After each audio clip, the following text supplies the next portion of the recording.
उनके साथ साथ बाबा साहब अम्बेडकर की जो पत्नी थी माता रमाबाई, माता रमाबाई ने भी बड़े दुख उठाए अपने पूरे जीवन में। सोचो, जब बाबा साहब अम्बेडकर के साथ में माता रमाबाई का विवाह हुआ था तो उस समय माता रमाबाई की उम्र कोई 9 वर्ष की थी, क्योंकि बाल विवाह की प्रथा थी उस समय। 9 वर्ष की उम्र में उनका विवाह हुआ और मात्र 35 वर्ष की अवस्था में उम्र में माता रमाबाई ये दुनिया छोड़ के चली गई। लेकिन जब तक वो रही,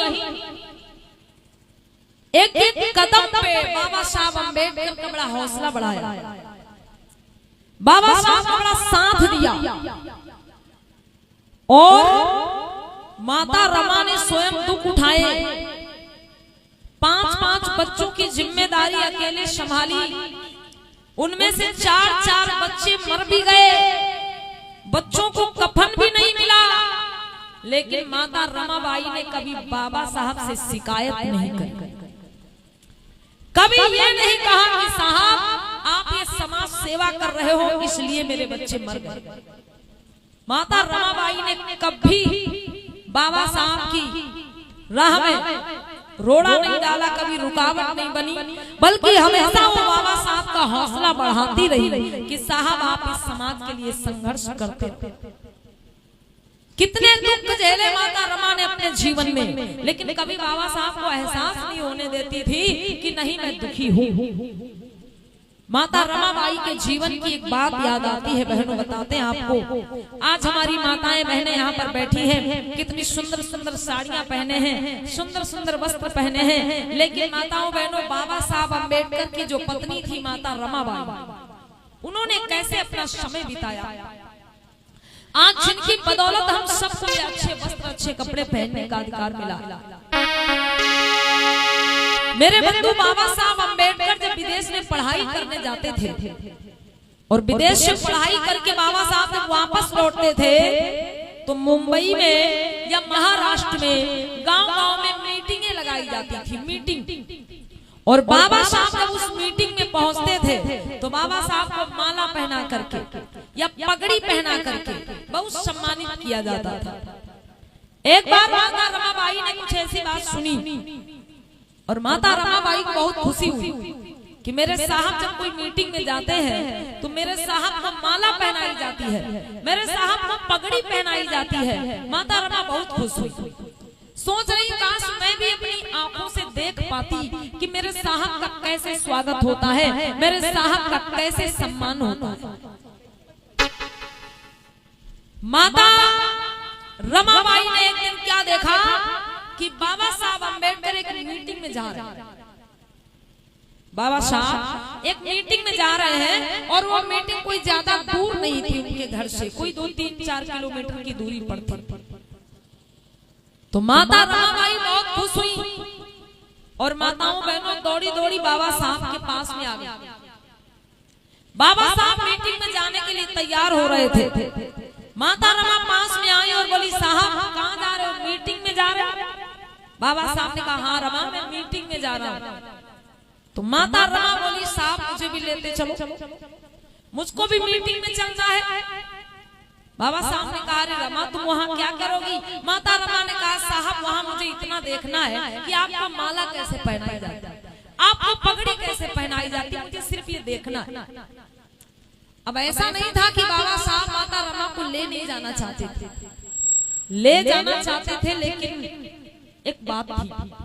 वो कौन सी बात थी?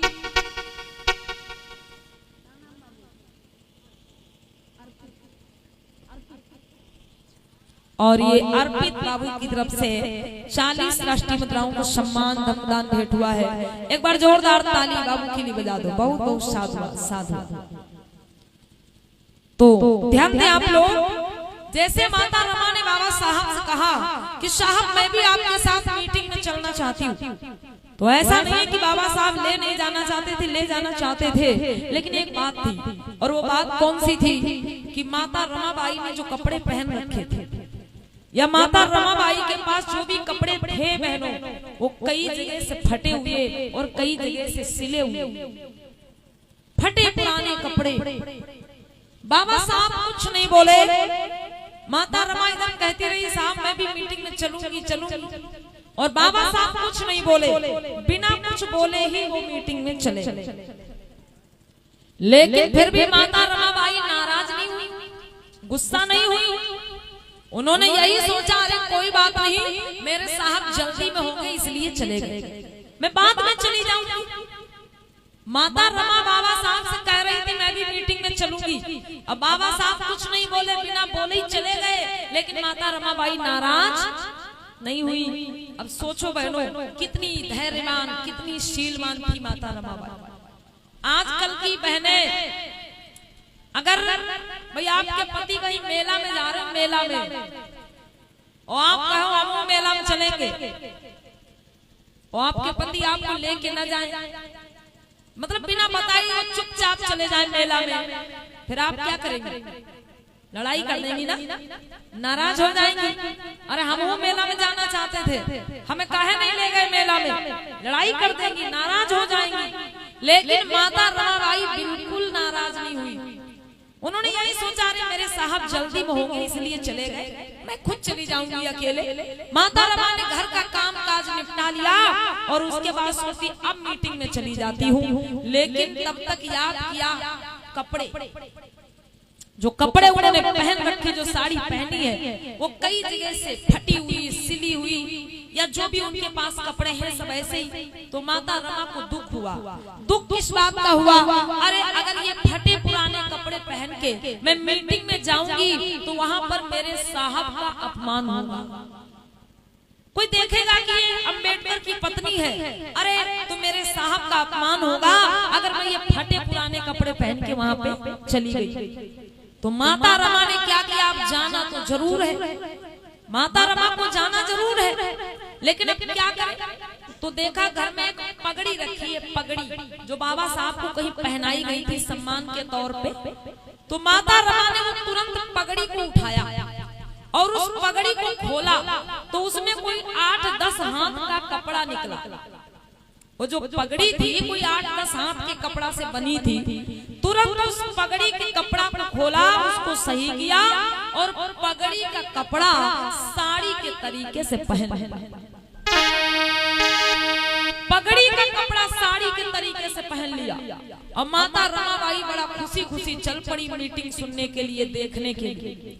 लेकिन जैसे वो घर से कुछ दूर निकली तो क्या हुआ? जो पगड़ी का कपड़ा उस साड़ी के तरीके से पहन के निकली थी वो कपड़ा सिकुड़ने लगा। सिकुड़ने क्यों लगा? अब पता नहीं कितने दिन से वो पगड़ी में बंधा रखा था और वो पगड़ी का कपड़ा खोल के मैया रमा ने पहना है साड़ी के तरीके से। तो जब चल रही है तो वो कपड़ा सिकुड़ रहा, सर का कपड़ा सिकुड़ के कंधों तक आ जाता, पैरों का कपड़ा सिकुड़ के घुटनों तक आ जाता। माता रमाबाई बहुत परेशान, सर का कपड़ा संभाल रही तो पैरों का कपड़ा सिकुड़ रहा, पैरों का कपड़ा संभाल रही तो सर का कपड़ा सिकुड़ रहा। आखिर वो मीटिंग में नहीं पहुंच पाई। मीटिंग से कुछ दूर पहले ही जहां से वो मीटिंग का नजारा दिख रहा था, मीटिंग से कुछ दूर पहले ही कुछ पेड़ लगे हुए थे। माता रमाबाई पेड़ की आड़ में ऐसे खड़ी हुई, पेड़ की ओट में खड़ी हो गई और छुपकर दूर से ही मीटिंग का नजारा देखने लगी। बाबा साहब ऐसे मंच पर खड़े हुए बोलने के लिए, अपने लोगों को जगाने के लिए, समझाने के लिए। तो बाबा साहब जब खड़े हुए तो बाबा साहब को माला पहनाई गई, पगड़ी पहनाई गई। माता रमा दूर से सब देख रही हैं। बाबा साहब ऐसे खड़े बोल रहे हैं, बोलते बोलते अचानक बाबा साहब की नजर दूर सामने पहुंची। पेड़ की ओट से छिप करके एक महिला देख रही है। बाबा साहब को पहचानते देर नहीं लगी। बाबा साहब ने तुरंत पहचान लिया कि अरे ये तो मेरी रमा है। जैसे तैसे मीटिंग समाप्त हुई और माता रमा जल्दी जल्दी अपने घर आ रही। जल्दी जल्दी घर आ गई और फिर से वही पुरानी फटी साड़ी को पहन लिया और जो पगड़ी का कपड़ा था उसको पगड़ी जैसे बना के फिर रख दिया। पगड़ी जैसे बना के क्यों रख दिया कि मेरे साहब को पता ना चले कि मैं ये पगड़ी का कपड़ा पहन के मीटिंग में गई थी। अगर मेरे साहब को पता चलेगा तो बहुत दुखी हो जाएंगे, इसलिए जल्दी जल्दी पगड़ी जैसे बना के फिर उसे रख दिया। लेकिन बाबा साहब तो देख चुके थे। बाबा साहब जब वापस आए तो बाबा साहब की आंखों में आंसू थे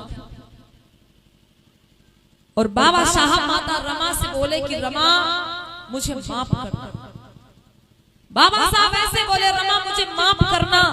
तो माता रमा ने कहा अरे साहब क्या बात हो गई, ऐसी क्या बात हो गई, आप मुझसे क्यों कह रहे हो मुझे माफ करना।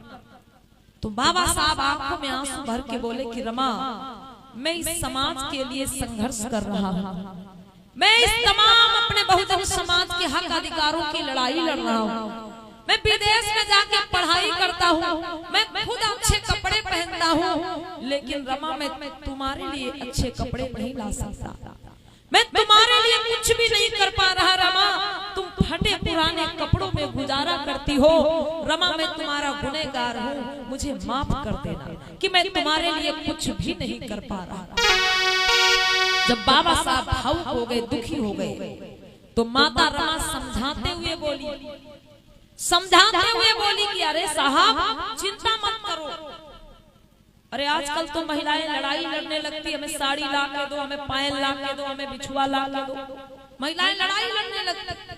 लेकिन बाबा साहब ने कहा भी कि रमा तुम फटे पुराने कपड़े पहनती, मैं तुम्हारे लिए कुछ नहीं कर पा रहा, मुझे माफ करना। तो माता रमा ने बाबा साहब को समझाते हुए जवाब दिया कि साहब चिंता क्यों कर रहे हो, आज मेरे पास कपड़े नहीं है, मैं फटे पुराने कपड़े पहन रही हूँ, मुझे इसका दुख नहीं है, बल्कि मुझे खुशी है।